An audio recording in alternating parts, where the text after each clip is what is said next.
궁금해지고 보다 보면 책을 사고 싶게 만드는 본격 책 읽기 독서 권장 권장 방송. 책 읽어주는 기자 셋. 셋. 아 미안합니다. 셋.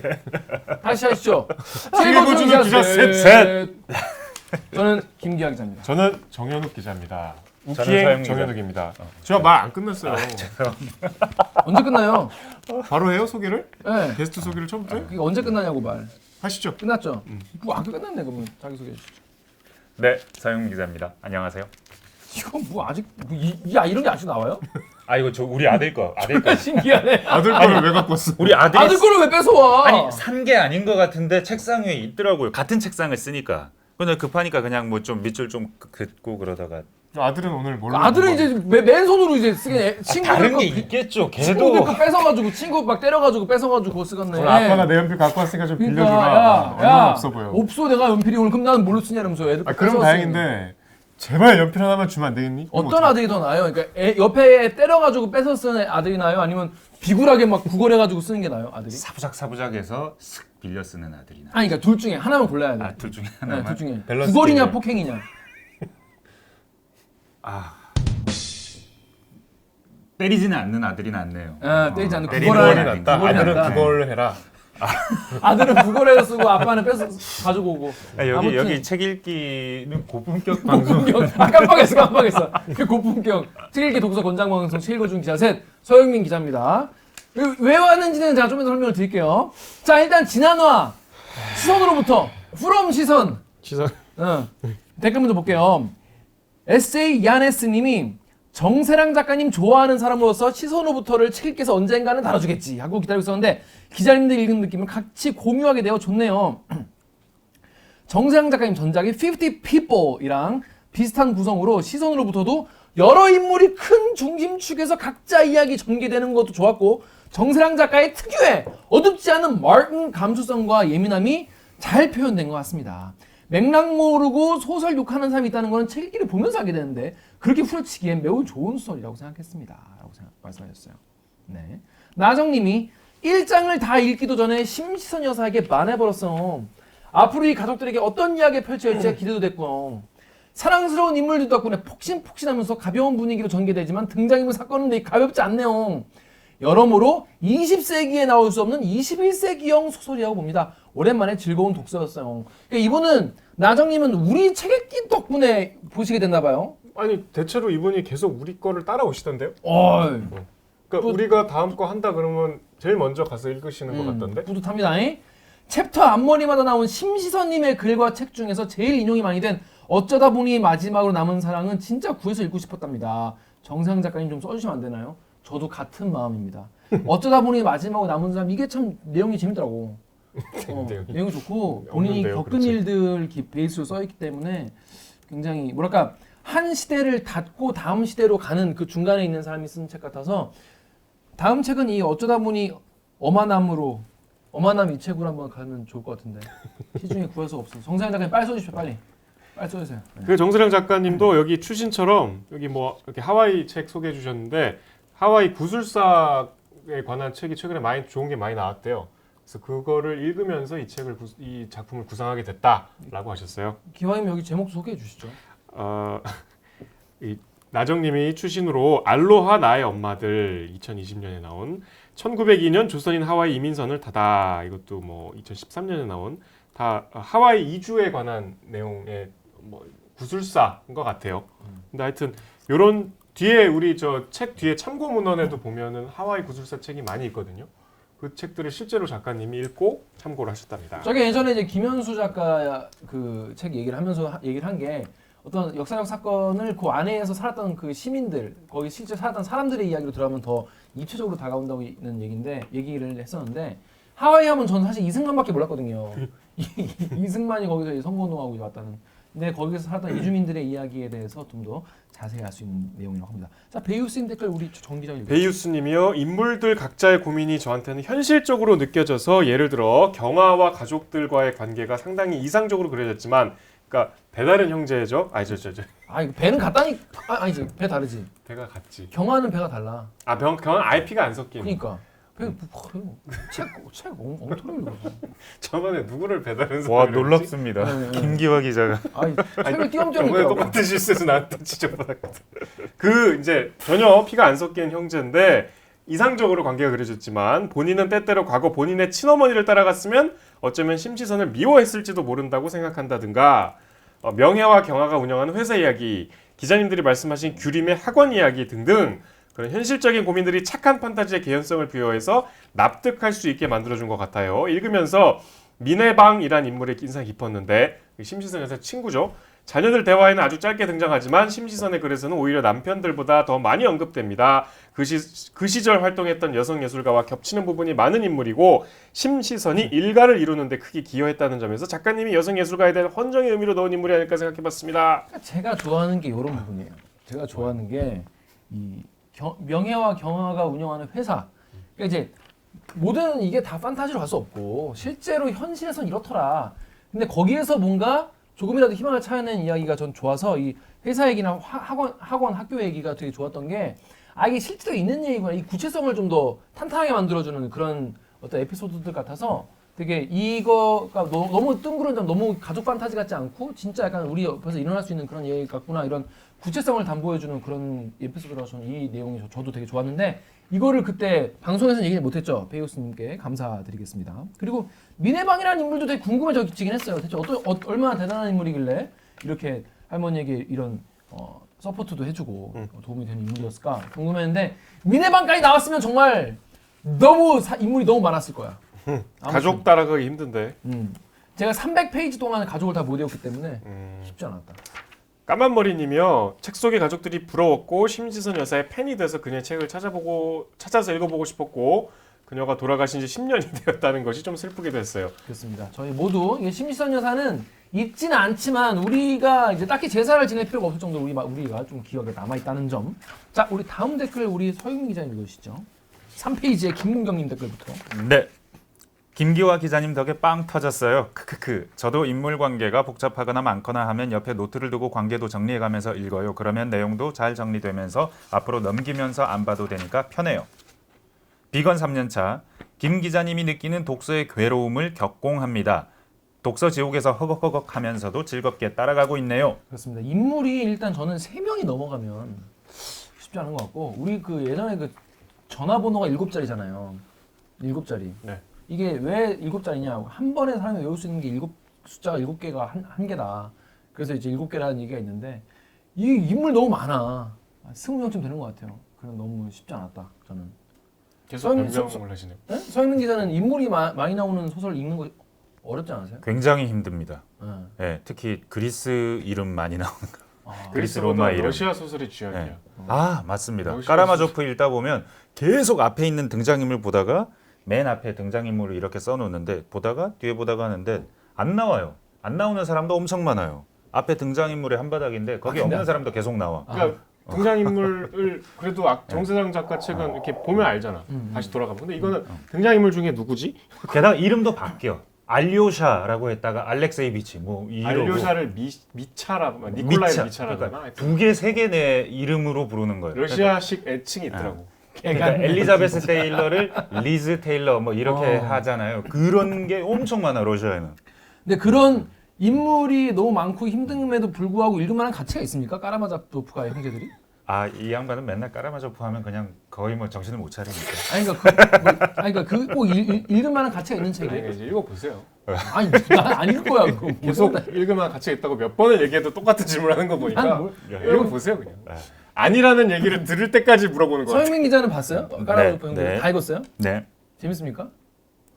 저는 막 러시아 문학은 막 좋고 그러진 않았던 것 같아요. 근데 뭐 읽을만 했던 것 같아요. 별로란 얘기네요. 자, 여기 비건 3년차님은 그럼 내년에는 비건 4년차로 아이디를 바꾸셔야 되나? 그렇습니다. 허걱허걱 하면서 잘 따라오시면 저희도 즐겁게 같이 읽으면서 따라가면 좋을 것 같습니다. 자, 이번 주에 읽은 소설, 다른 소설은요. 뭐죠? 박상영 작가의 대도시의 사랑법입니다. 그렇습니다. 대도시의 사랑법. 법. 근데 표지가 딱 봐도 시크해. 오해하기 좋은 표지죠. 뭐 어떻게 오해를 해요? 실정법은 아닙니다. 아니 표지 같은 진짜 엉망이네. 표지 같은 내용이 아니잖아요. 아 표지는 약간 시티팝. 그리고 뭔가 이렇게 좀 막 도시적인 사랑 이야기, 로맨스를 상상하고 읽으면 이제 찬물을 끼얹는 내용이긴 한데 아니 꼭 그렇지는 않습니다. 저는 좀 그랬어요. 저는 이게 약간 은은한 그 J-팝의 그 시티팝이 은은하게 나올 것 같은 그런 딱 어울릴 만한 그런. 약간 팝팝한 게 어울린다는 생각도 저는 드는데. 저는 어울린다고 생각했어요. 그리고 이거는 소재를 표현해내는 방식. 서울이 아니라 약간 맨하탄 같아. 뭐 어디든 대도시니까 대도시. 라라랜드인가? 네, 이런 내용이? 꼭 서울만을 배경으로 한 건 아니에요. 보면 이 작가하고 얘기해 보면 인터뷰할 때도 막 서울, 뭐 상하이도 있고, 방콕도 있고, 뭐 여러 대도시를 다 배경으로 했다고 그러더라고요. 근데 오늘 서현민 기자 이 자리에 나온 이유는 무엇입니까? 제가 이걸 9시 뉴스에 소개했거든요. 그렇습니다. 담당 기자였기 때문이에요. 박상영 작가를 유일하게 만나본 직접 만나고 유일합니다. 그렇습니다. 서현민 기자입니다. 자 그러면 오늘은요. 이게 대도시의 사랑법 이 책이 왜 우리 시대의 소설 50에 꼽힐 정도로 황석영의 손님과 어깨를 나란히 할 정도로 이 우리 시대 소설 50을 평론가들이 꼽았는지에 대해서 어깨를 설명을- 나란히 네, 한 거군요. 어깨를 나란히 네. 한 겁니다. 왜 그런지 설명을 좀 해주시죠. 재밌습니다. 그러니까 이게 어쩌면 이런 것도 소설인가? 일기인가? 에세이인가 싶을 정도로 재미있고 가볍고 발랄하게 상황이 전개가 되는데 그 안에 담고 있는 가치 그리고 어떤 지향 그리고 지금까지와는 다른 방식으로 성소수자를 재현해내는 방식 그리고 표현 면에서 새롭고 재미있습니다. 그래서 딱 한 줄 리포트에도 들어가 있는데 딱 한 줄로 요약을 하면 논쟁적인데도 동시에 보편적이다. 그래서 논쟁적이라는 건 이걸 보면 호오가 갈리고 뭐 싸움이 일어날 수도 있는 주제고 뭐 표현 방식이기도 한데 동시에 보편적이다. 사랑이 어떤 것인가? 우리는 성소수자뿐만 아니라 이성애자들도 사랑을 어떤 식으로 받아들이고 이해하고 뭐 관계가 발전하다가 이별하는가를 다뤘다는 점에서 그래서 낡은 관계와 관념을 무너뜨리고 한국 소설의 새로운 영역을 열었다라는 평가를 받습니다. 궁금한 건 그 전에는 이런 소설이 없었던 거예요? 전 소설을 본 적이 없어서 몰라요. 이런 소설 많았죠. 퀴어 소설 없지는 그렇지. 않은데 그러니까 퀴어 소설이란 장르는 새롭지만 지금 서 기자가 말씀하신 그런 덕목을 가진 소설들은 지금도 끊임없이 나오고 있죠. 그런데 왜 박상영 작가의 이 소설이 박상영 작가 책은 일단 대중들한테 호응을 받았고 이 책도 8만 부가 팔렸어요. 그리고 사실은 이거 저는 뭐 비하인드를 아니까 이 50편에 원래 처음에는 없었어요.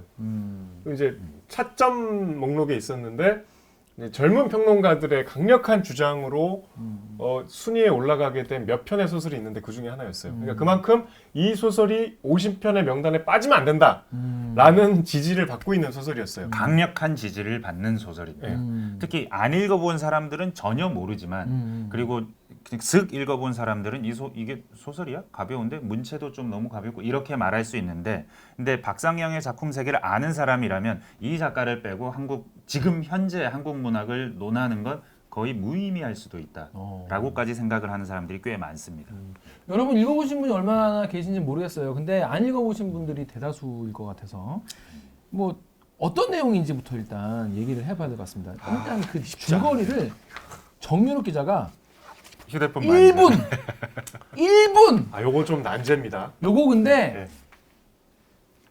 소설 4개로 이루어진 책인데 자, 합시다. 우리가 다룬 건 3번째거든요. 대도시의 사랑법이라는 그 소설은. 빨리 타이머 근데 누르시죠. 1, 2, 3 다 하실 거예요? 아니면 3만 하실 거예요? 제 스타일대로 전부 다 한번 해보겠습니다. 전부 다 1, 2, 3 다 해보겠다고 합니다. 자, 그러면 준비해보시고 시작.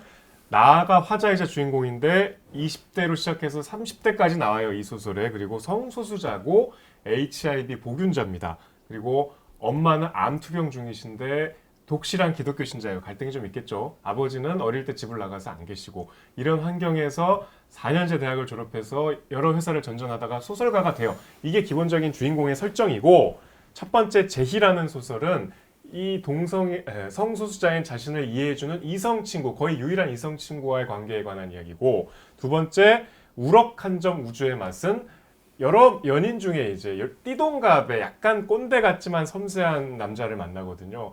우럭과 광어를 구분 잘할 만큼 섬세하지만 은근히 잔소리도 많이 하는 꼰대 같은 면모를 갖고 있는 형 같은 강렬한 이제 애인이었죠. 마지막 대도시의 사랑법과 맨 마지막에 나온 늦은 우기의 바캉스는 이 사람의 필생의 사랑, 규호에 관한 이야기입니다. 이별까지 나옵니다. 우와. 잘한 건지 모르겠네. 우와. 그렇습니다. 뭐 많이 해서 이제 많이 이제 잘해요. 그러니까 이제 그냥 연애 이게 헷갈리면 안 되는 게 네 편의 소설이 있는데 이게 단편집이 아니고 다 이어져요. 연작 소설. 네, 그러니까 이런 건 조금 새로울 수 있어요. 그러니까 사실은 다 읽어야 이 책을 읽었다고 할 수 있죠. 김 기자처럼 대도시의 사랑법만 이렇게 해서 이렇게 하면 안 되는. 저는 이제 순기 삼촌 때와 같이 1편부터 읽었어요. 그러면 다 읽으신 거예요? 대도시의 사랑법만 읽으신 1, 거예요? 2, 3 읽었어요. 마지막 건 안 읽었어요. 마지막 건 읽었어. 아. 마지막 건 이제 헤어진 뒤에 에필로그 같은. 네. 네, 약간 화양연화 같은. 그 소설. 네. 그리고 이 소설은 그 작가랑 얘기하면서 들었는데 작가가 이 소설이 처음에 팔려나가는 속도가 너무 엄청났대요. 그래서 본인이 엄청난 베스트셀러에 동방석에 앉는 줄 알았대요. 처음에 팔려나가는 속도는 정말 어마어마했대요. 이 센세이션을 일으키면서 팔렸대요. 근데 결과적으로는 본인의 어떤 그 욕구를 다 충족시킬 만큼 아주 많이 팔리진 않았다라고 얘기를 하시더라고요. 저는 박상현 작가를 저기 몇 년 전에 우럭 한 점 무주의 맛이 그해 뭐 젊은 작가상 수상집인가에 있었어요. 맞아요. 제가 생선회를 좋아하잖아요. 너무 제목이 내 취향인 거야. 우럭 한 점 무주의 맛? 이것은 생선회를 어떻게 문학적으로 풀어냈을까? 그래서 하루키 같은 거 생각했구나. 그때 읽어봤는데 우럭은 아무런 중요한 우럭은 처음에 잠깐 나와. 전혀 중요한 메타포가 아니었어. 어. 그래서 약간 실망을 했던 기억이 있고 그 다음에 이분이 꽤 오랫동안 한겨레에 ESC라는 섹션이 있는데 맞아요. 거기에 이제 다이어트 기를 매주 연재하셨어요. 이게 되게 재밌었어. 그리고 그게 이제 나중에 그 책으로도 나왔는데 그 어제 리포트 보니까 다이어트는 좀 실패하신 것 같은데. 뭐 두 마리 토끼를 다 잡을 수 없어. 이분이 정말 그 제가 하루 만나서 한 3-4시간 얘기를 나눴을 뿐인데도 정말 이 말씀이 유려하고 정확하게 표현하시고 자신을 표현할 수 있는 아니면 세상을 표현할 수 있는 단어들을 엄청 많이 갖고 있어요. 그리고 이 표현을 정말 그 리포트에도 나왔지만 표현을 못해서 죽은 귀신이 있는 마냥 어떤 주제든 어떤 얘기든 막 이렇게 말씀을 하시는데 실은 제가 이걸 그 박상영 작가를 하게 된다고 한 2달 전부터 정해놓고 쭉 보고 있는데 저희 집에 과외 선생님이 오세요. 애들 해외에서 들어와서 받아쓰기를 가르쳐주는 애들이 아직 받아쓰기를 못하거든요. 그래서 그걸 가르쳐주는 선생님이 있는데 이분이 학교에서 은사님이시래요. 대학에서 강의를 하신대요. 아, 그 박상영 작가님이요? 작가가 박상영 작가가 대학에서 강의를 많이 해요. 근데 아주 많이 하는데 이 작가님이 그 대학에서 굉장히 인기가 많았대요. 정말 말씀을 너무 잘하셔서 작가인데 어떻게 저렇게 말씀을 잘할까 싶을 정도로 아주 잘하신다 그러거든요. 실제로 만나보니 와, 이 사람은 정말 말을 잘하는 사람이다. 그리고 그 표현을 아주 잘하고 표현을 안 해서 못해서 못 견디는 그런 종류의 사람이다 하는 느낌이 에너지가 다 느껴집니다. 기본적으로 재밌는 분인가 봐요. 전 몰랐는데 네. 우리 역사저널 그날의 고정 패널도 오래 맞아요. 하셨고 별이 빛나는 밤에서도 고정 코너가 있더라고요. 그만큼 방송 친화적인 재밌는 다른 인류입니다. 그러니까 본인이 다른 인류라는 걸 제 인터뷰집도 따로 있거든요. 그 얘기하는 걸 들어보면 이 양반은 그러니까 작가들은 재미없어라는 생각도 어느 정도 가지고 있어요. 그쵸. 이 사람들은 왜 이렇게 재미없을까? 재미없는 거 싫다는 얘기가 이 책에도 막 나와요. 맞아요. 재미없는 얘기하고 있으면 나 갈게 하고 그냥 쓱 사라져버리고 그런 장면도 나오거든요. 재미없는 게 싫은 사람이에요. 그만큼 본인은 재밌는 게 자신이 있는 사람이에요. 자 이제 소설 얘기 좀 해보죠. 청년학 기자는 이거 처음 보고 딱 느낌 어땠습니까? 일단 저는 제가 몰랐던 세계, 세상 하지만 알아야 하는 우리가 모르지만 세상의 많은 부분을 차지하고 있는 그 영역에 관한 이야기여서 일단 너무 읽는 독서의 보람이 일단 있었고요. 그다음에 김 기자도 우리 아까 녹화 전에 얘기했지만 일단 재밌어요. 재밌는 소설의 미덕이야 뭐 사실 뭐 설명할 필요가 없죠. 그리고 이제 그 정도는 좋았고 제가 돌이켜 보니까 성소수자 그러니까 뭐 동성애란 표현은 조금 뭐 싫어하실 수도 있는데 그걸 다룬 소설을 내가 무엇을 읽어봤나 했을 때 딱 하나 그 헤르만 헤세 소설 중에 황해의 일이라고 있어요. 헤르만 헤세 소설 중에서 너무 그렇게 옛날이다. 썩 유명하지 않은 소설인데 우리 시대의 소설은 아니네요. 그 이제 20세기 초에 그다음에 이제 1960년대 미국 히피들이 또 그렇게 좋아했던 소설이에요. 거기 보면 마약도 나오고 뭐 동성애도 나오고 뭐 헤르만 헤세답지 않은 소설인데 그거는 이제 뭐 사실은 동성애가 나오긴 하지만 그거를 삶 속으로 쑥 들어가는 소설은 전혀 아니죠. 이런 작품이 없었던 것 같다는 생각을 했어요. 일단 그래서 거기까지 좋았는데 뭐 차차 우리가 얘기하겠지만 이제 서영민 기자 말씀하신 그런 미덕들이 과연 그러니까 읽기 좋은 데서 끝나는 소설은 사실 많잖아.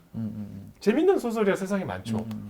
우리 94년도에 유행했던 무궁화 꽃이 피었습니다. 이거 얼마나 재밌습니까? 지금 아무도 기억 못하지만 이 재미의 어떤 끝자락에서 우리가 어떤 감정을 느낄 수 있을까에 대해서는 조금 저는 아쉬운 점이 있었는데 그건 차차 얘기하시죠. 저 같은 경우에는 이 책 읽기 진행하면서 이 재밌어서 잠을 막 설친 건 처음이었던 것 같아요. 이 그 정도 책이. 재밌었어요? 나 너무 재밌어서 왜냐하면 제가 피식피식 웃으면서 볼 수 있죠. 네, 밤에 이제 워낙 이제 딱 봐도 장평이 넓고 글씨가 커. 아 이거 만만하구나. 이건 좀 읽기 편하겠구나. 왜냐면 막 글씨 작고 막 빡빡하게 써 있는 소설은 일단 막 힘들거든. 딱 보니까 양이 그 만만하네. 그래서 한 이게 1, 2, 3, 4편까지 있는데 3편이 거기인데 연작이래. 그래서 1, 2편은 읽고 내가 자야겠다 싶어가지고 11시쯤 이거 딱 폈거든요. 근데 보다가 너무 궁금한 거야. 2시가 되는데 너무 궁금해. 1시 반이 되는데 너무 궁금해. 그래서 3편까지 결국 다 보고 잤던 기억이 그만큼 되게 저는 평소에 이제 좀 내가 모르던 세계이지만 꼭 알아야 하지만 되게 뭐랄까 좀 제가 생각하는 방식으로 좀 건강하게 좀 이렇게 묘사된 게 너무 없어가지고 이 퀴어의 세계, 그러니까 이 뭐 여기선 게이라고 나오는데 게이들의 삶, 게이들의 사랑법 이런 거에 대해서 너무 판타스틱하게 그려놓거나 너무 혐오스럽게 그려놓거나 둘 중에 하나라서 그 제가 주변에서 게이 친구가 없어요. 물론 이제 있는데 본인이 안 밝히고 있는 걸 수도 있죠. 근데 이제 저는 이거 보면서 너무 그동안 궁금했던 거에 대해서 되게 많이 알게 됐고 또 이성 간의 사랑보다 더 어떻게 보면 되게 순수한 사랑의 어떤 사랑법 같은 게 느껴져가지고 그냥 오직 내가 이 사람이랑 뭐 그러니까 이성의 사랑에 다양한 게 있잖아요. 뭐 얘랑 결혼해서 뭐 나의 어떤 뭐 팔자를 고쳐봐야겠다 뭐 이런 생각하는 경우도 있고 이보다 더 예쁜 여자 만나야지 뭐 얘보다 더 뭐 어떤 여자 만나야지 뭐 이런 되게 다양한 어떤 자신의 사적인 욕망을 결혼이나 이런 걸로 가지고 이제 해결하려고 연애하고 사람 만나는 그런 소설이 많잖아요. 그런 소설만 보다가 여기는 진짜로 뭐랄까 딱 그 사람만의 어떤 사랑 그 자체. 사랑 그 자체. 그러니까 어떻게 보면은 결혼이라는 것이 허용되지 않는 지금 사회에 뭐 이렇게 허용되지만 좀 터부시되는 그런 사회이기 때문에 오히려 더 순수한 사랑으로 보일 수 있는 그런 모습이어서 되게 신기하고 좀 신선하고 재밌고 전 좋았달까? 그랬어요. 그리고 제가 늘 말하는 저는 되게 솔직한 소설을 좋아하거든요. 너무 용기 있게 쓴 소설이어가지고 더 가산점을 주고 싶었고 되게 재밌어서 저는 사실 작가님 만나고 어떻게 이런 소설을 쓸 수 있었는지 그 용기가 되게 대단하다. 저 되게 뭐 그게 꼭 뭐 커밍아웃뿐이 아니라 자기 삶을 이렇게 드러내는 그래서 전 되게 전반적으로 굉장히 저는 좋았습니다. 그 작가들이 제일 싫어하는 게 이 작품이 자기 얘기일 거라고 생각하는 걸 제일 싫어하더라고. 바로 또 들어오고. 그 최은미 작가가 그런 얘기를 하셨어요. 사석에서 그 대학 문창과 학생들하고 대화하는 게 제일 편하다. 왜냐하면 문창과 학생들은 기본적으로 소설하고 자기하고 작가하고 상관이 없다는 기본적인 상식을 갖추고 있기 때문에 그게 일반적인 통념인데 저는 그 소설가의 아버지를 둔 특수한 환경에서 아버지의 소설들을 보면 꼭 그렇지만은 또 않아요. 그 소설의 5% 10%는 자기 얘기가 녹아 들어가 있어. 그 소설 자체는 작가가 창조한 이야기더라도 그래서 이게 참 소설과 작가를 아주 떼어놓을 수는 없어요. 그렇다고 해서 소설과 이 소설이 작가의 뭐 거의 자전 에세이구나 이렇게 생각해서도 안 되고. 근데 이 작품은 물론 아주 그 상상의 이야기, 허구의 이야기도 많이 있겠지만 어쨌든 기본적으로 작가의 정체성이 아주 깊숙이 녹아든 작품이라는 인상은 받았어요. 그래서 그런 점이 되게 작가와 대화하는 것 같아서 참 새로운 경험이죠. 에세이도 아니고 무슨 뭐 작가가 쓴 비문학도 아닌데 그냥 순수한 소설인데 작가와 뭔가 대화하는 듯한 기분이고 내가 작가한테 이렇게 뭔가 이런 생각을 접하면 좀 이렇게 반박하고 싶고 대답을 듣고 싶고 이런 경험이어서 그런 점도 좋았던 것 같아요. 사실 이 소설에서 없어도 될 것만 같은 것 중에 하나가 HIV 얘기거든요. 네.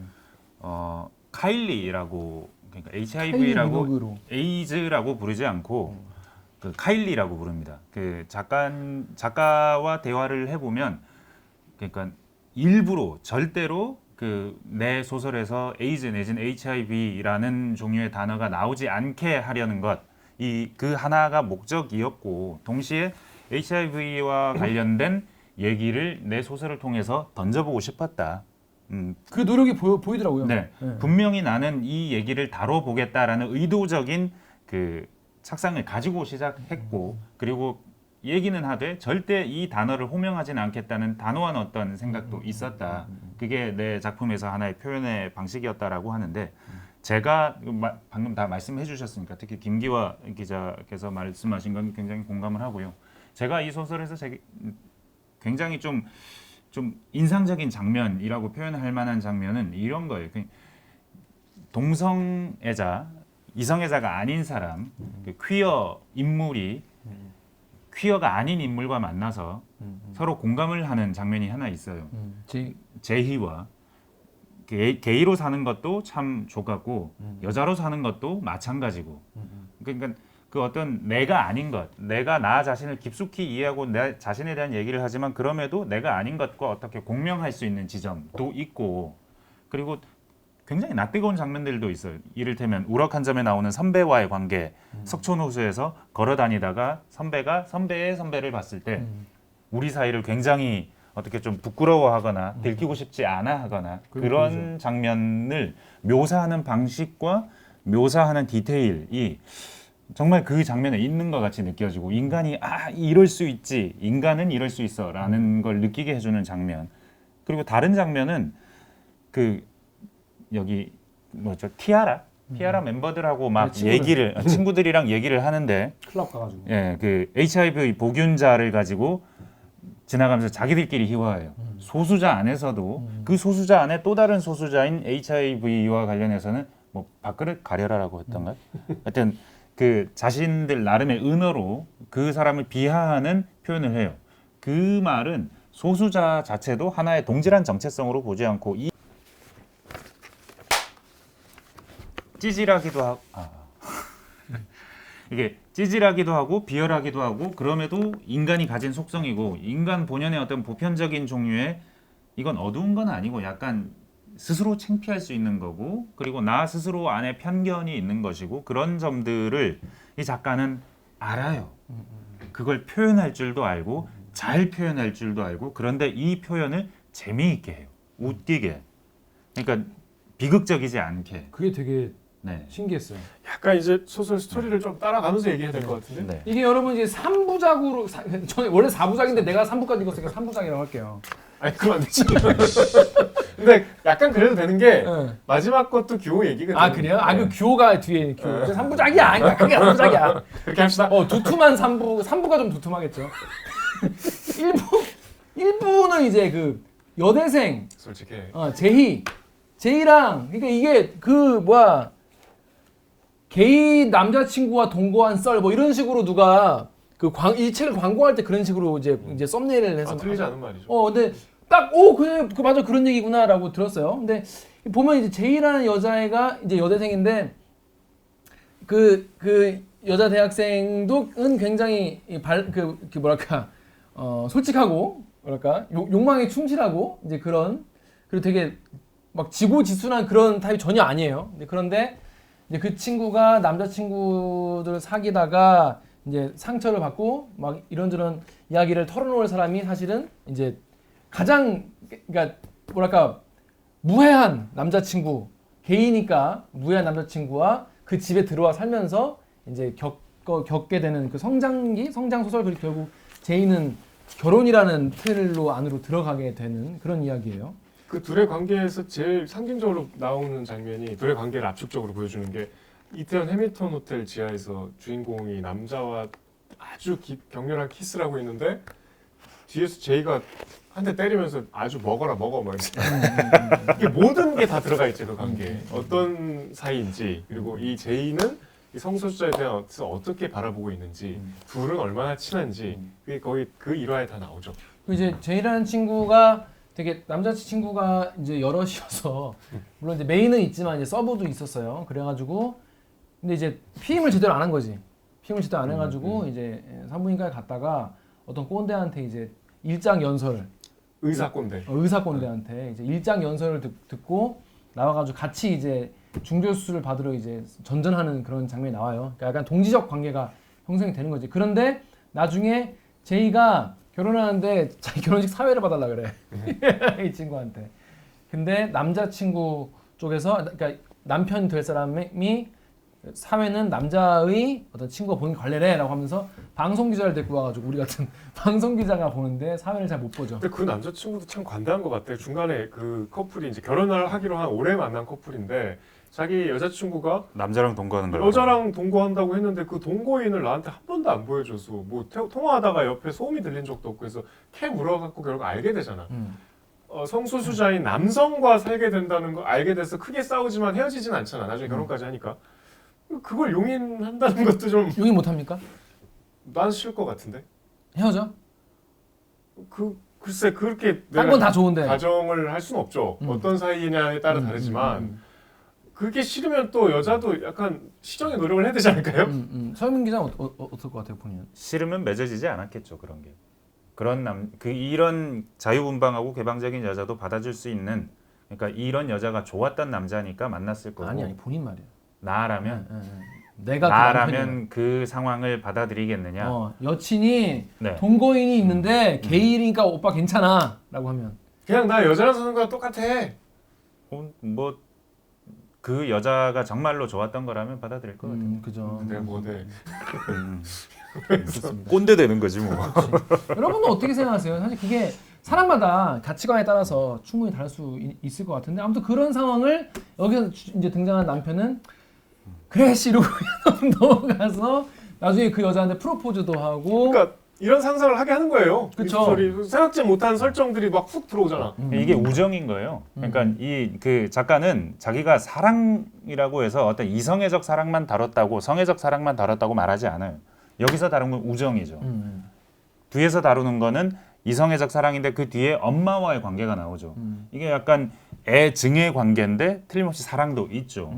그런 식으로 다양한 종류의 사랑을 다뤘다라고 맞아요. 생각하고 그 한 단면이 제이인데 되게 재미있고 아까도 말씀드렸다시피 저는 여기서 공감을 보는 게 아까 그 문장 그 시절 우리는 서로를 통해서 삶의 여러 이면들을 배웠다. 이를테면 제이는 나를 통해서 게이로 사는 건 참으로 족 같다는 것을 배웠고 나는 제이를 통해서 여자로 사는 것도 만만찮게 거지 같다는 것을 알게 되었다. 그리고 우리의 대화는 언제나 하나의 철학적 질문으로 끝났다. 우리 왜 이렇게 태어났냐? 모르지 나도. 요런 장면. 태어난 김에 다들 열심히 사는 거예요. 네, 요즘에 태어난 김에 산다는 분들도 많이 있는데 태어난 김에 그러니까 이제 왜 이렇게 태어났는지에 대한 이제 분노와 원망과 이런 거를 나중에 이제 뒤편에서 엄마한테 요구하지만 받지 못하죠. 아무튼 근데 둘 다 자기 뭐 이렇게 태어나는 거 어떻게 하지만 열심히 최선을 다해 사는 그런 둘의 이야기인데 저는 그 우정이 이게 이제 내가 이 소설을 처음 접한 에피소드지 않습니까?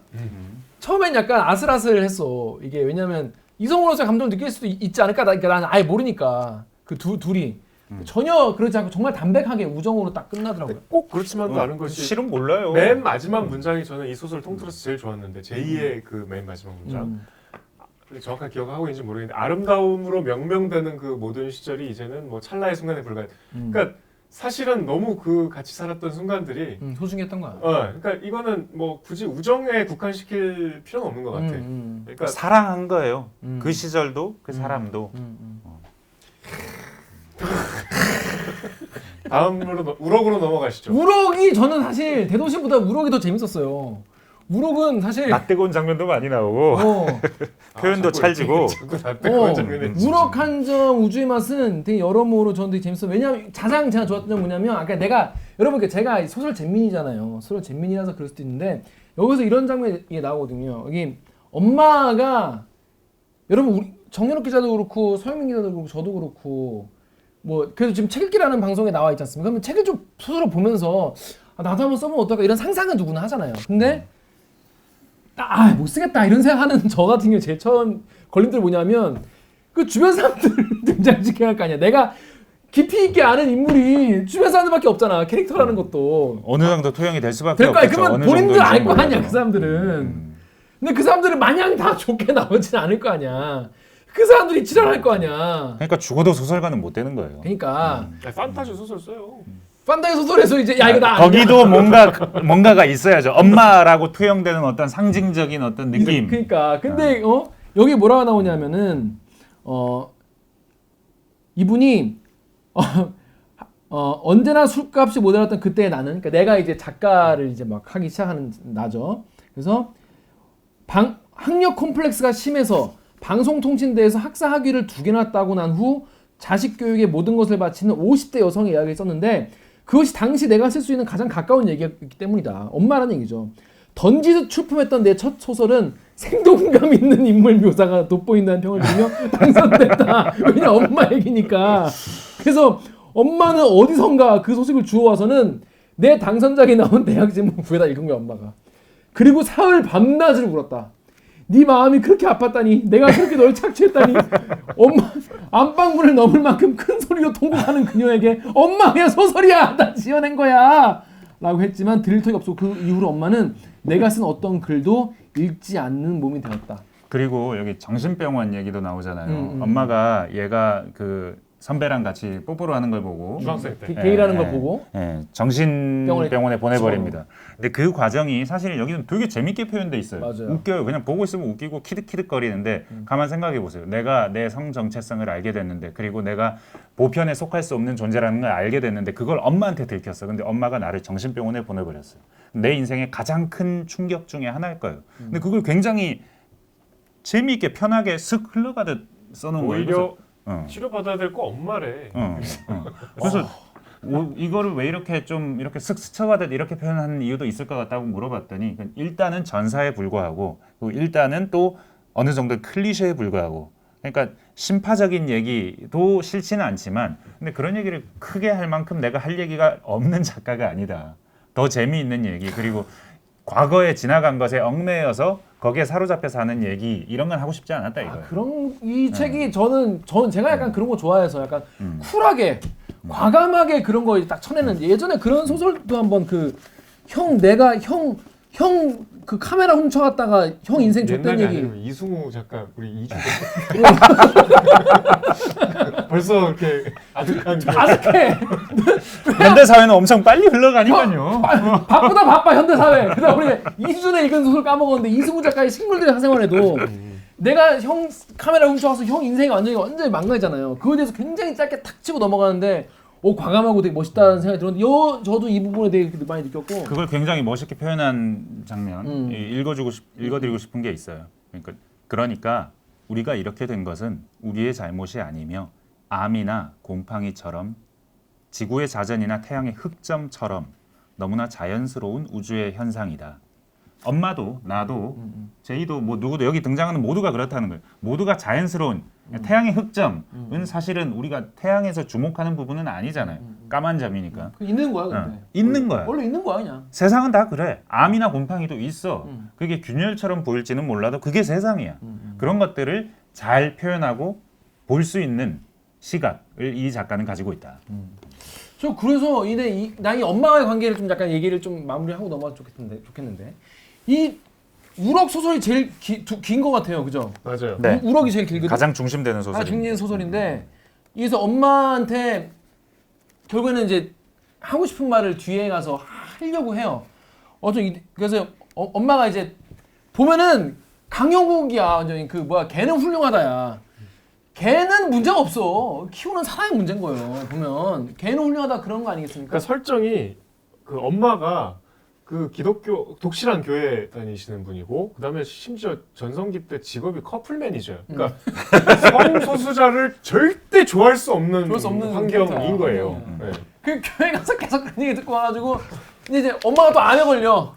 가지고 이제 막 또 착하게 또 수발을 하거든요. 병수발을 드는데. 투병 과정이 정말 눈물겨운데 눈물도 책으로 읽으면 너무 웃겨. 왜냐면 엄마가 발버둥 치고 그러니까 엄마가 하는 친구를 또 가지고 또 하는데 엄마는 또 엄마한테 또 이제 잘하려고 하면은 엄마가 뭐 주 예수의 뭐 이런 걸 건네줘가지고 결혼 얘기 꺼내고 막.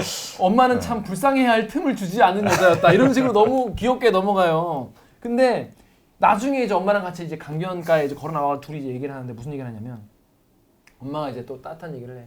너를 안고 있었던 내가 세상을 다 가진 것 같았다. 네가 없어질까봐 내가 얼마나 걱정했는지 아니? 내가 너무 막 가슴이 막 아픈데 엄마 있잖아. 그런데 나도 모르게 입을 뗐는데 다음 말을 차마 내뱉을 수가 없었다.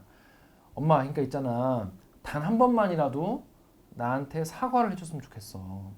그때 내 마음을 짓밟은 것에 대해서. 그러니까 내가 성소수자라고 해서 나를 정신병원에 놓고 막 그랬던 거에 대해서.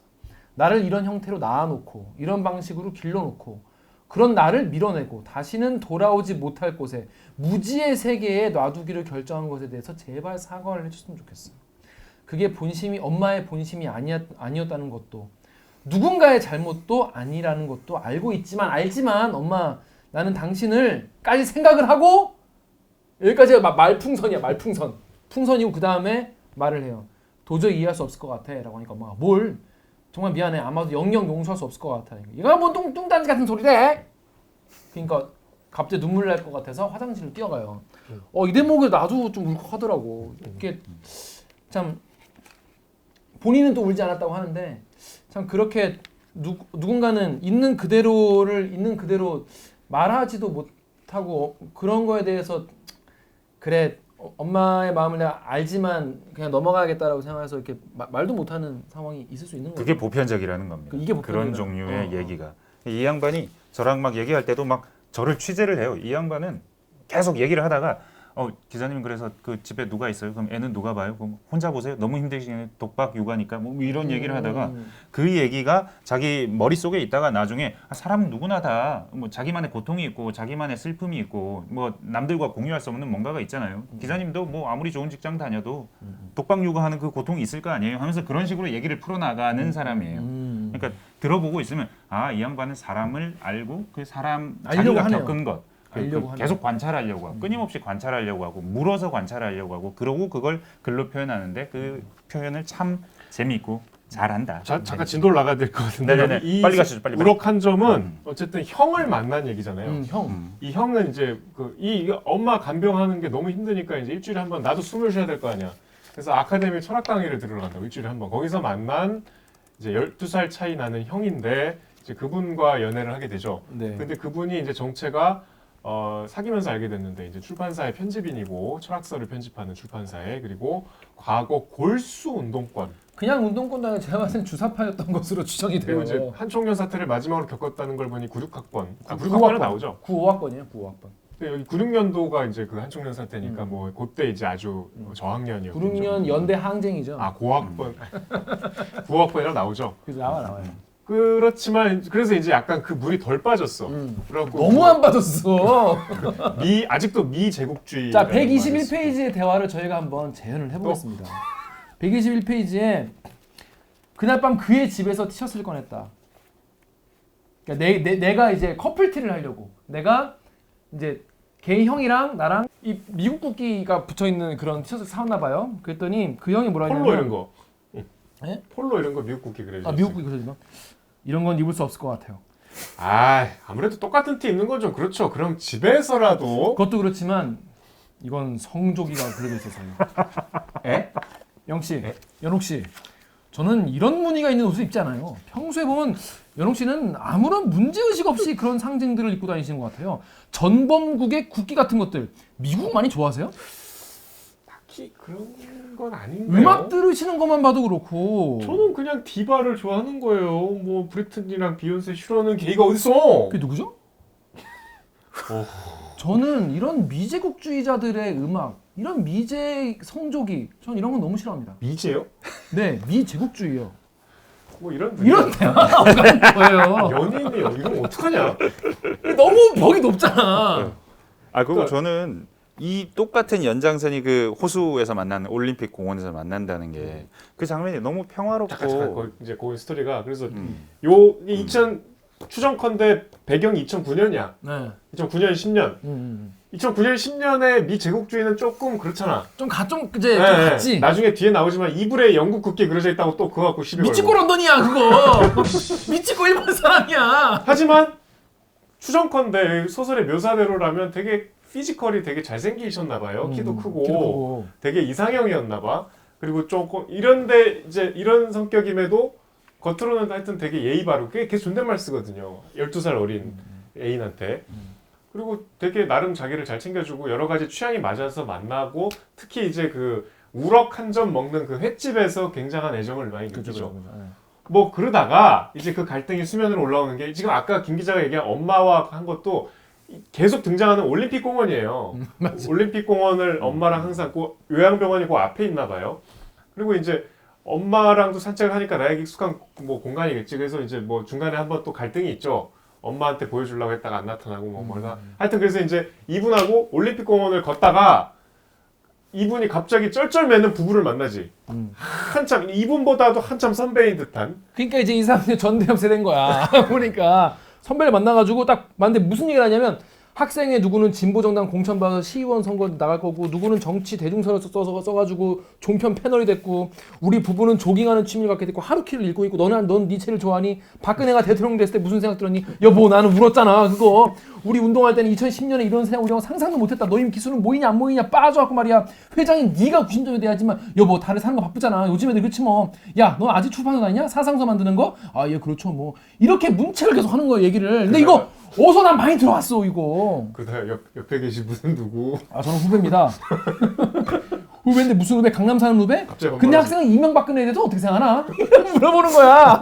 이게 존나 이게 최악이야. 486 건데 이거 진짜. 최악이야. 586과 좀 아래 세대. 이전 586보다 좀 젊은. 하여튼 최악이야. 세대예요. 그러면서 계속 물어봐. 막 그러면서 얘기를 하는데 근데 이 선배에 대해서 꼼짝도 못해. 그러니까 그런 형 왜 이래? 왜 이래?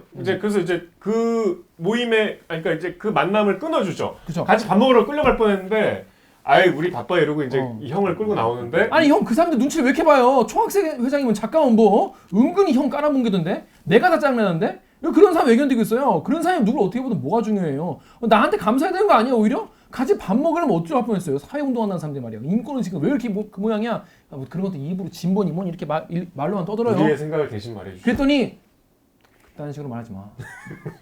그 이게 뭐냐면 저는 이 감정 정확히 알아.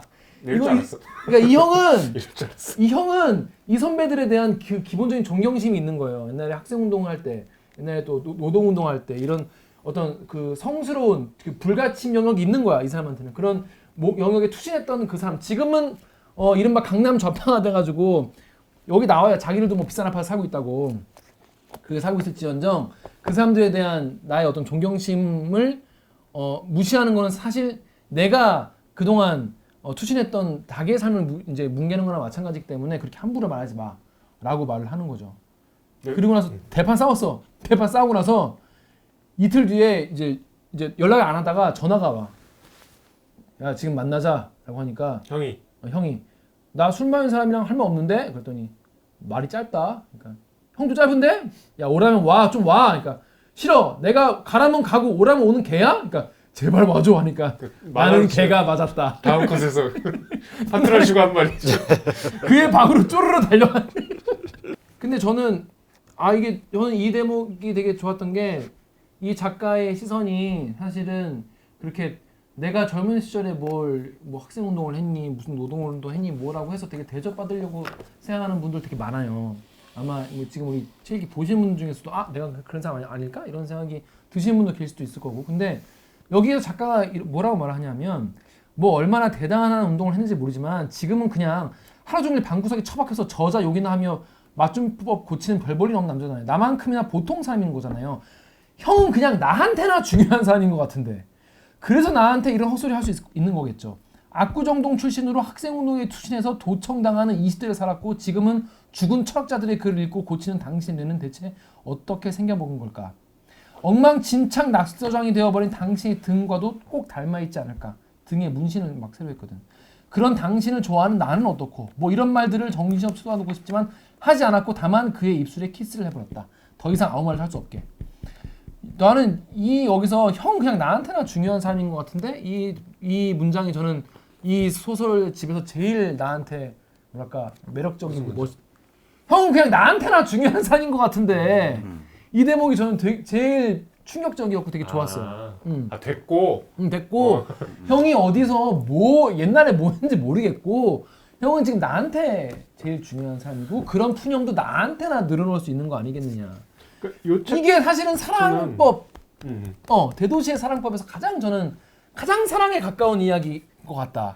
내가 무슨 뭐 대선 후보야, 뭐 내가 국회의원이야, 내가 뭐 옛날 전직 운동권이야, 내가 이 왕년에 뜨르르 했던 사람이야, 뭐 이런 게 뭐가 중요해. 지금 나한테나 지금 가장 중요한 사람이라는 것이 사실은 가장 사랑하는 사이라는 것을 좀 추격할 수 있는 모습, 가장 순수한 사랑의 모습 이런 게 아닐까라고 저는 이 책에서 가장 좀 좋았던. 이 챕터는 내가 상대방보다 내가 상대를 더 했던 내가 인생에서 제일 사랑했던 사람에 관한 이야기 같아요. 그래서 이제 헤어지는데 자살 시도하잖아. 그 내가 농약을 마시거든요. 그러다 이제 농약을 조금만 드셔갖고 이제 다행히 살았는데 그래서 이제 나중에 엄마랑 또 화해 같은 아까 김 기자가 얘기한 그런 장면도 그 뒤에 나오거든요. 그러니까 이제 내가 좀 더 사랑했던 사람과의 아픈 기억에 관한 이야기인 거죠. 근데 저는 여기서 좀 약간 이게 뭐지 싶었던 부분은 뭐냐면 그 형이 잔 사이에 형 컴퓨터를 이제 훔쳐보는데 거기서 이제 민족의 진로 2007년 3월호가 나와요. 근데 거기서 이제 뭐 동성애에 대해서 막 질병이라고 하는지 뭐 이런 거에 대한 거를 발견하는 게 나오거든요. 근데 이게 왜 들어가는지 잘 모르겠어. 그러니까 이 형의 캐릭터는 자기가 게이라는 걸 숨기고 싶어하는 캐릭터고 기본적으로 사회적인 통념에 민감한 사람이라는 걸. 근데 그거는 꼭 보여주죠. 이게 들어가지 않아도 거리에서 자꾸 이제 막 자기야 해서 막 팔짱 끼고 막 이런 거를 티내지 마 이런 캐릭터야 형이. 그래가지고 기본적으로 잘 드러난다고 생각하는데 이 부분이 왜 들어갔다고 생각하세요? 전 이 부분이 굳이 좀 사족인 것 같아가지고. 읽기 나름이고 느끼기 나름 아닐까요? 되게 편하게 피하지 마세요. 148쪽 얘기 말이에요. 그러니까 지식인이잖아 이 형은. 근데 그가 그런 시선에 대해서도 충분히 문제의식을 공감하고 있다는. 자유롭지 못하다는 아직 그 사회 족쇄에 아직도 묶여 있다는 거를 동성애를 뭔가 성소수자를 악으로 보는 그거를 계속 읽고 있는 그런 자기 부정의 한 장면이죠. 형이 자기 부정하는 사람이었던 걸로. 그래서 이런 얘기를 해요. 그러니까 동성애자들이 이게 우리 같이 보편에 속한 사람들은 이해하지 못합니다. 그런 점을. 그런데 본인들이 동성애자라는 것이 온전히 자랑스럽지 못해요. 왜냐하면 사회에서 그들을 자랑스럽지 못한 사람 취급을 하니까. 그러니까 이 사람들은 내가 보편에 속하지 못하다. 이것이 내가 정상이 아닌 게 아닌가 하는 생각을 끊임없이 할 수밖에 없다. 그런 한 모습 보여주는 거 근데 아닌가 이 형을 왜 엄마한테 보여주려고 했던 거야? 아니 엄마한테 시위하는 거죠. 엄마가 결혼 얘기를 꺼내니까 이제 그랬잖아. 너 이제는 결혼. 그러니까 이제 중학생 때 봤던 엄마의 나의 정체성이 나 아직 안 변했다는 거를 한 번은 고지를 해줘야 될 것 같은 이런 약간 복수심도 있는 거고. 그래서 거기 이제 이 챕터의 마지막에는 엄마가 그걸 알고 있다는 암시를 주잖아요. 이제 병원으로 실려가실 때 내가 잃어버렸던 그 애인과 찍은 사진이 딱 테이블에 올려 있잖아. 뭐 그런 엄마와의 관계가 여기서는 조금 더 비중이 높으니까. 근데 이 형은 결국 어떻게 하냐면 영씨도 이제 좋은 남자 만나야죠. 지금 뭐라고 했어요? 아니면 좋은 여자 만나라고 해야 되나? 이렇게 결국 거기서 벗어나지 않고 못하고. 그러니까 그런 것 같아요. 여기 보면은 이 사람은 형은 결국 사회의 이 구조 안에 자기는 들어가기로 결심한 것 같아요. 그러니까 로맨스 소설로 보면 좀 쓰레기. 그죠. 근데 이건 쓰레기라고 볼 수 없는 게 어떤 자기 자기 본질에 대한 결정을 하는 거니까. 아니 그럼 솔직하게 말해야지. 갑자기 너도 이제 좋은 남자 만나 이러면 어떡해. 비겁한. 아니 근데 솔직히 뒤에 얘기하잖아. 그래서 나중에 우리가 무슨 관계인 것 같아요? 그러니까 그게 무슨 말이에요? 하니까 사랑이라고 생각했던 건 아니죠라고. 그럼 어떡해. 얘기를 해요. 형이. 그랬더니 나도 모르게 그의 뺨을 후려쳤다. 근데 진짜 개빡칠 것 같긴 하더라고. 그럼. 씨, 너무한 거. 몇 번을 그렇게 같이 고품격 방송. 그네. 몇 번을 그렇게 하고 근데 그러니까 서로 사랑한다는 걸 말이 아니더라도 서로 확인을 여러 번 했잖아. 그래, 여러 번 확인을 했는데도 이거는 그러니까 이 형은 본인은 이제 끌려 연애를 했지만 마음속 한가운데는 아니야 난 돌아가야 돼 나는 이른바 정상적인 연애를 해야 돼라는 게 마음속에 계속 있었나 봐요. 그러니까 그 민족의 진로 이런 거 보고 그런 계속 보고 있었겠죠. 자, 그럼 이제 본편으로 넘어가시죠. 본편 저는 이게 본편이에요. 네. 우럭이 본편이었어. 근데 우럭이. 이제, 하지만 소설의 제목은 대도시의 살인법이다. 젠장. 그러니까 대도시 살인법은 네. 여기는 이제 친구예요, 규호. 여기 이제 전에는 내가 더 사랑했던 사람이라면 제가 보기에는 여기는 이제 나보다 나를 더 사랑했던 사람. 그러니까 사랑의 크기가 이제 바뀐 거죠. 예민하고 민감해요. 그거 잘 알아. 네. 아니 정혁 기자가 그런 걸 잘 그런 거 같지 캐치한다. 않아요? 내가 이긴 거야 진 거야 뭐 이런 느낌적인 느낌 같은 거. 그런 걸 캐치 잘하는 거예요. 잘한다. 저는 되게 순수한. 저는 그냥 좋아하면 그냥 쭉 가는 거예요. 저는 쭉 가기 때문에 순수하게 그냥 좋아하는 겁니다. 그러다 이제 저게 계산 안 해요. 뒤통수 후려 맞는 거지. 저 계산적인 남자 만나는 거야. 남자가 아니고. 좋은 여자 만나야지. 뭐 이런 얘기 듣는 거야. 갑자기 이런 여기서 생각. 오빠 우리 사랑이라 생각한 거 아니지? 하지만 직진하다가 뺨은 우려주지 않지. 벼랑으로 떨어지는 거야. 그러지 마십시오 진짜. 아무튼 이 대도시 사랑의 그 스토리 잠깐 제가 얘기하고 그다음에 논평을 해주시죠. 네. 이거 이제 규호라 그 헤어진 뒤에 앞에 이제 아픈 사랑을 겪었잖아요. 형 때문에. 그 형하고 헤어진 뒤에 이제 다른 남자를 만나는데 그 남자와 만나게 된 게 이태원 클럽이었죠. 이태원 클럽에서 내가 정신없이 술을 마시는데 그 바텐더였어요. 그래서 그 바텐더가 먼저 이 주인공을 좋아했던지 이 주인공을 찾아오는데 이 바텐더는 이제 스펙을 나중에 알고 보니 이제 제주에 살다가 인천으로 이제 온 지 얼마 안 된. 왜냐하면 자기 형이 의대생인데 엄마가 너 가서 형 좀 도와라. 뭐 도우라는 건 수발을 들라는 거겠지. 밥도 해주고 집안일도 해주고. 나도 이제 전문대학교 졸업하고 별로 이렇게 제주에서 심심하던 차에 또 성소수자로서 대도시의 사랑법을 공부하고 싶은 욕망도 있었고. 그래서 이제 인천으로 와서 간호학원을 다니면서 밤에는 클럽에서 일을 하는 아주 성실한 청년이었는데 이제 이 둘이 만나게 되죠. 저 주인공은 이제 대학로에서 자취를 하면서 엄마와 이제 헤어졌어요. 자취를 하면서 혼자 글을 쓰면서 그 뮤지컬 공연장에서 팜플렛을 파는 알바를 하고 있었던 거죠. 그래서 이제 저 클럽에서 이제 이 친구를 처음 만난 뒤에 주인공을 보러 이 클럽 뮤지컬 공연장으로 오죠.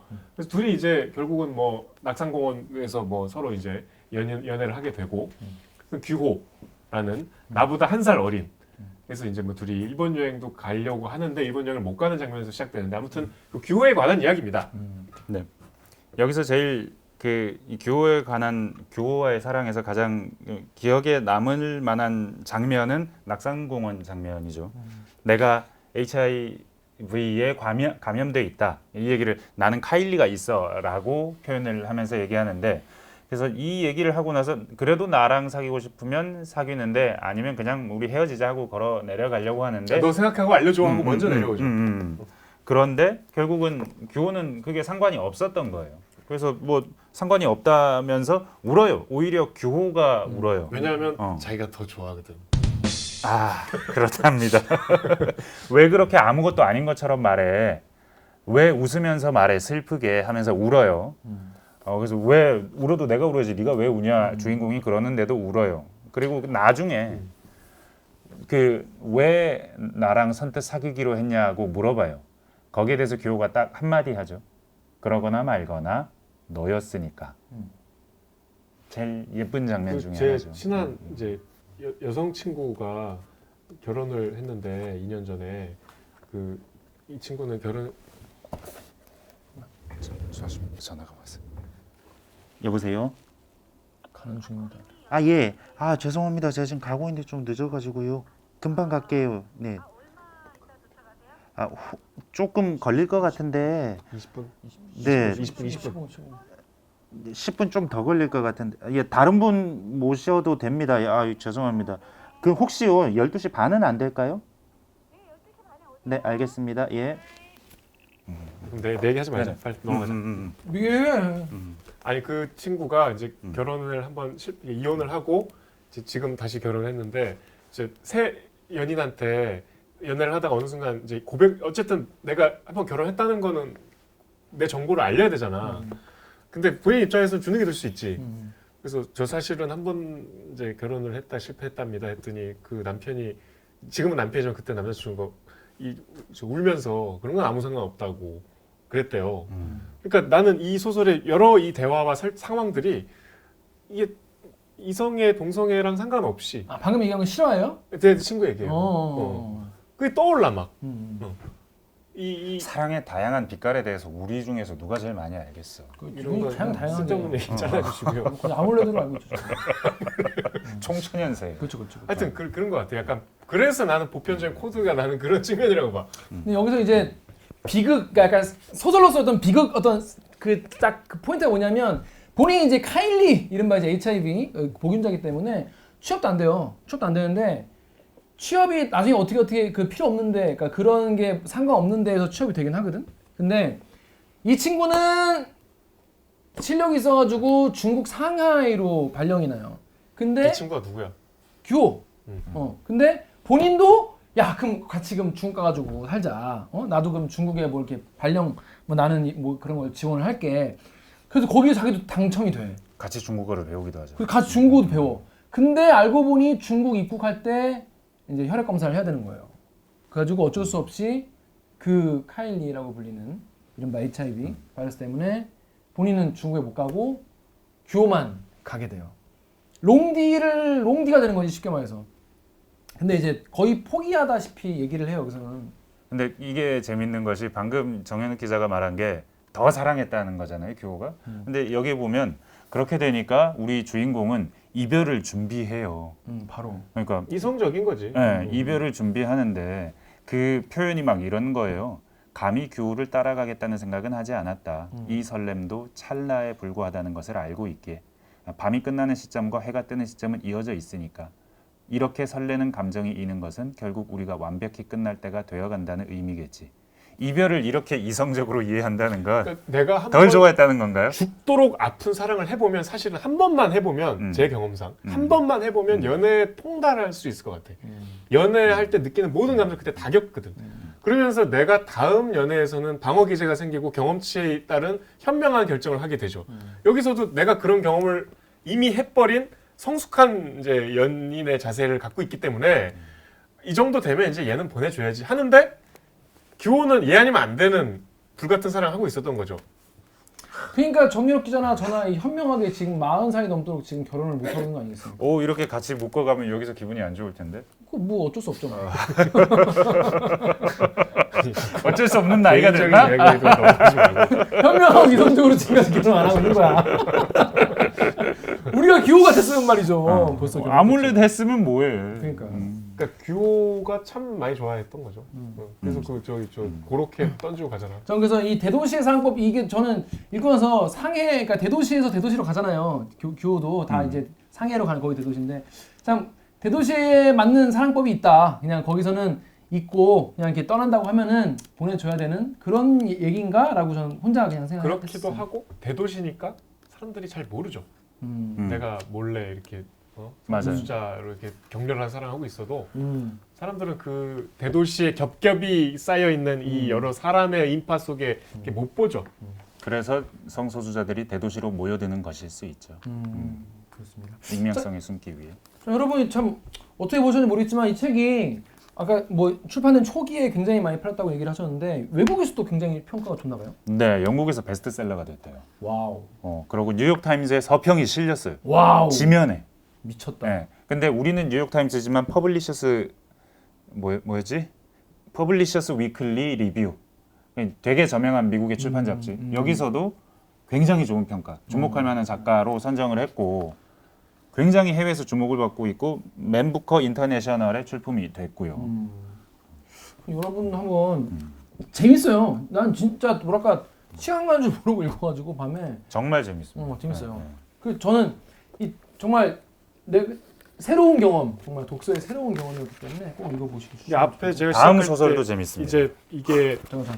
약간 재미는 있는데 이 재미의 어떤 방향성과 재미의 종착점에 있어서 좀 회의가 든다고 말씀을 드렸는데 아까 그 김 기자가 자기는 소설가가 못 될 거라고 내가 주변 인물을 이렇게 써서 실제로 우리 필부들만 그런 게 아니고 에밀 졸라 아시죠? 네. 에밀 졸라가 세잔이라는 인상파의 거장 사실 미술사를 보면은 피카소보다 더 존재감이 있는 거장인데 둘이 어릴 때 아주 친한 친구였는데 세잔이 아주 초기작에 세잔이 아니고 에밀 졸라가 세잔 얘기를 누가 봐도 세잔인 거를 화가에 대한 얘기를 썼는데 너무 찌질하게 써갖고 개쓰레기를 쓴 절교했어요. 세잔이 절교했어요 둘이. 그러니까 그 실제로 그렇게 생생한 어떤 세계를 창조하다 보면 아니 제가 정유럽 기자를 소재로 소설 쓴다 그러면 어떻게 되겠어요? 나를 다시는 안 볼 거 아니야. 아니 이제 잘 쓰면 되지. 개쓰레기로 쓸 건데. 아몰레드 빛깔에 대해서 쓸 아무래도 건데. 빛깔로 써야지. 거기다 내가 더 상상해서 더 쓰레기로. 그러니까 어쨌든 상상에 불과합니다. 이렇게. 그렇지. 드라마도 맨 앞에 이 드라마는 관계 없습니다. 실제 사건과는 아무런 관계가 없으므로 참고 바랍니다. 그 기분 나쁘다고 할 수도 없고. 그러니까. 근데 이제 그렇게 창조한 어쨌든 허구의 공간이잖아요. 그 허구의 공간에 들어감으로써 우리가 대리 경험 이상의 저는 무언가를 항상 좀 찾아왔는데 네네네. 대리 경험은 충분히 돼. 음. 그리고 아주 친숙한 언어기 때문에 이게 사실은 우리 세대 김 기자나 나나 뭐 서영민 기자나 대학교 때 막 했던 뭐 이렇게 그 짧은 글들 있잖아요. 뭐 이렇게 굉장히 인터넷상에서 많이 떠도는 네이트판이 그때부터 있었잖아요. 그걸 보는 거에 어떤 쾌감 정도였던 것 같아요. 좀 죄송한 말씀이지만 그래서 이 세계에 내 깊숙이 들어가서 뭔가 새로운 체험을 해서 새로운 감정을 느끼는 데까지는 저는 아직 못 갔어요. 공감과 어떤 연민 이런 또 연대 의식 이런 건 생기지만 그러니까 박상영 작가의 책을 더 읽어봐야 되겠죠. 그렇다면 어떤 책을 읽으면 좋겠습니까, 상윤 기자? 새 책을 읽으시죠. 새로 왔습니까? 이게? 네. 나온 지 얼마 안 됐는데요. 역시 퀴어 소설인데 장편입니다. 처음부터 장편이고 쭉 연작도 아니고요. 계속 보여주시죠. 네. 재밌고 지금 잘 팔리고 있고. 그래요. 표지가 데이비드 호크니 그림 같네요. 비슷하네요. 그런 느낌이네요. 약간 쿨한 느낌이네요. 다 읽었습니까 이거? 네. 재밌어요? 재밌습니다. 와우. 약간 추리 소설 같기도 하고. 근데 그거는 뭐 부차적인 얘기인 거고 이거는 그냥 그 역시 사랑에 대한 얘기인데 이게 아주 그 어린 아이의 얘기는 아니에요. 그러니까 우리 연배에 지방에서 그 학교를 다녔고 그랬던 사람들이 어떤 퀴어 문화 그리고 뭐 서울에 대한 동경도 있고. 정세랑 작가가 여기 추천사도 쓰셨네요. 이 책도 읽어보시면 좋을 것 같습니다. 네. 자, 저는 본 것 같아요. 근데 뭐를? 정현욱 기자는 못 봤다고 하지만 뭘? 어떤 재현 이상의 것. 저는 이 책에서 뭐 어떤 인간이 보인다. 인간이 보이는 소설.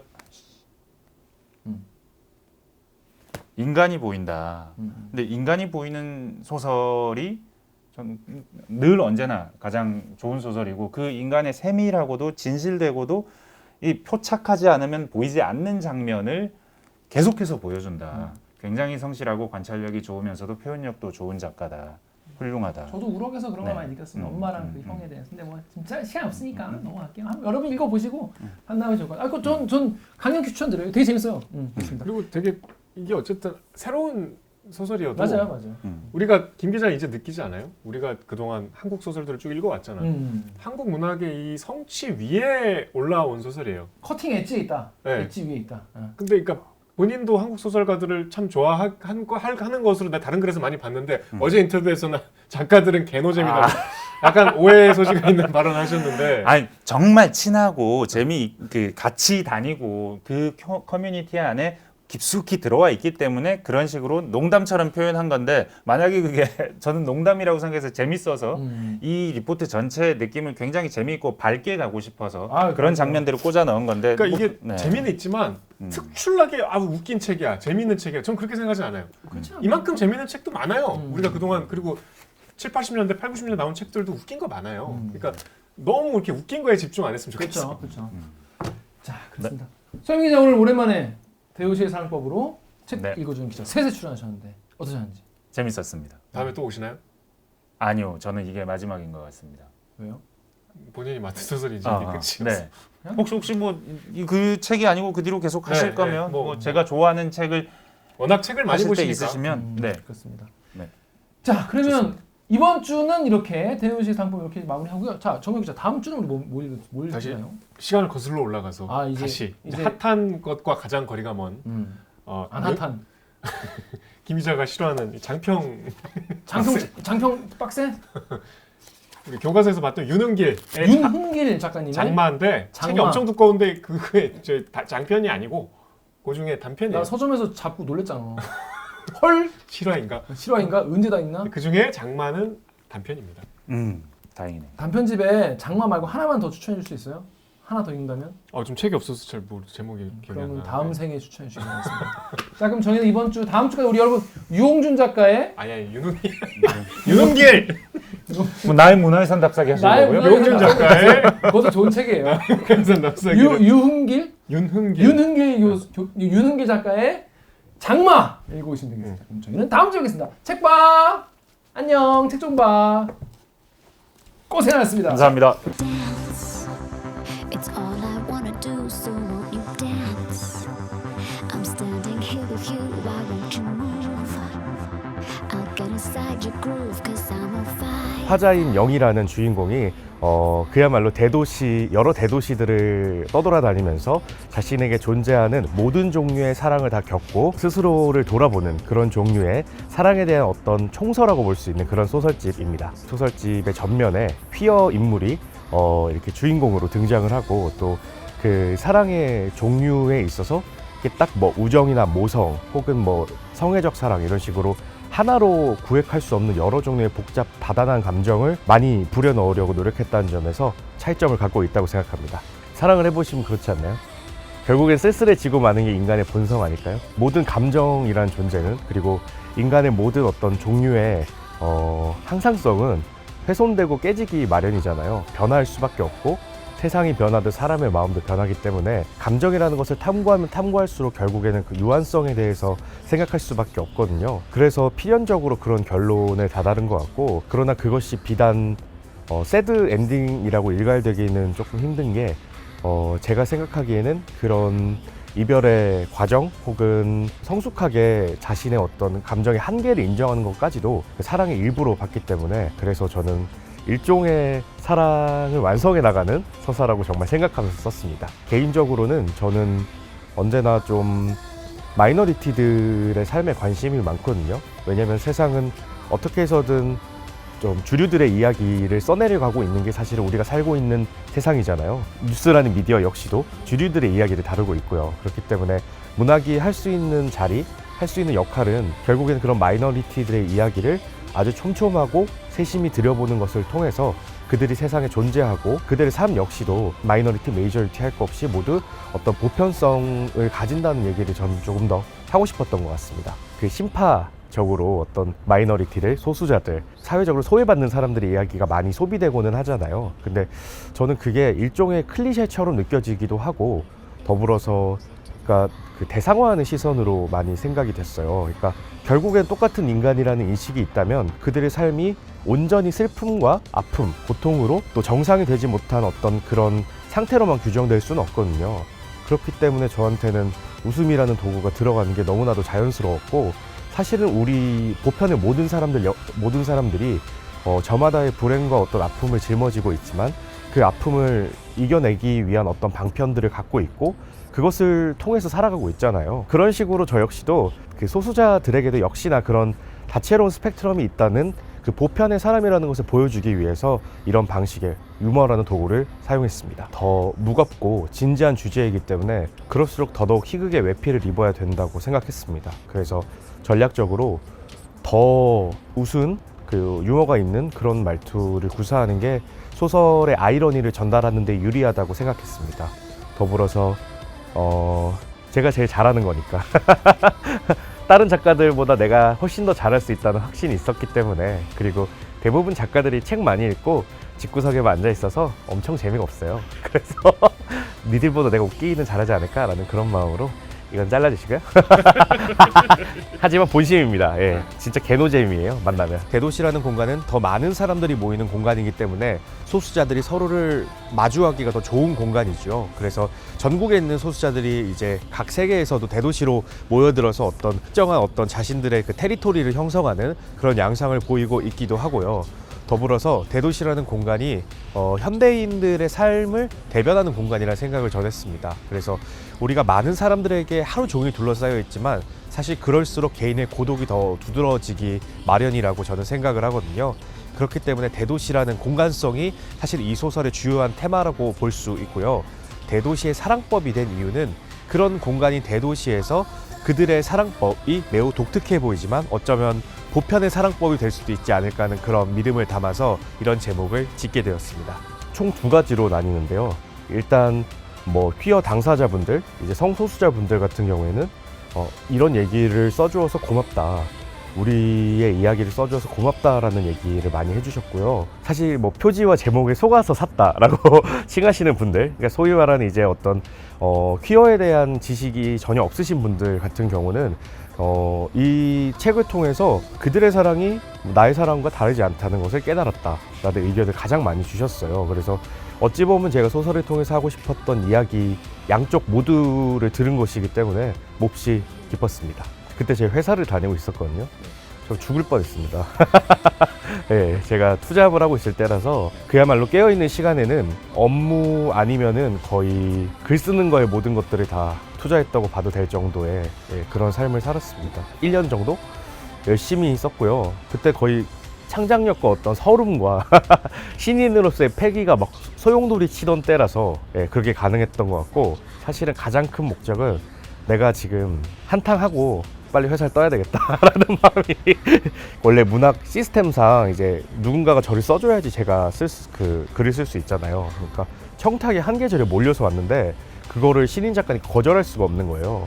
그래서 매일 밤을 새고 새벽 5시에 일어나서 출근 전까지 글을 쓰고 회사에서 일과 시간 중에 졸고 그랬죠. 뉴욕타임즈나 뭐 퍼블리셔스 위클리, 뭐 커스 리뷰, 또 그거부터 시작해서 뭐 가디언즈 이런, 그러니까 유수 매체들에서 정말 연락을 주시는 거예요. 커 인터내셔널 상 수상하신 작가분이 너무 내 얘기처럼 읽혔다, 그래서 좋았다라는 그런 메시지를 남겨주시고 그럴 때면은 내가 생각했던 것보다 더 많은 사람들이 비슷한 감정을 느끼고 살아가는구나라는 깨달음을 얻는 동시에 이게 진짜 현실인가 하는 생각도 들고, 영국에서는 실제로 막 베스트셀러 매대에도 올라가 있다고 하니까 그게 진짜 신기하더라고요. 사실 1쇄가 입금이 됐거든요. 그래서 이제 조금 느끼고 있어요. 이제 사랑받고 있구나. 글을 쓰는 것도, 이렇게 나와서 인터뷰하는 것도, 또 많은 분들에게 제 생각과 제가 추구하는 바를 전달할 수 있는 사람이 된 것도 너무 기쁘고 영광스럽습니다. 글을 안 쓰는 삶을 저는 한 번도 상상해 본 적이 없습니다. 저는 초등학교 2학년 때부터 장원을 받았습니다. 아니, 좀 너무 재수없나?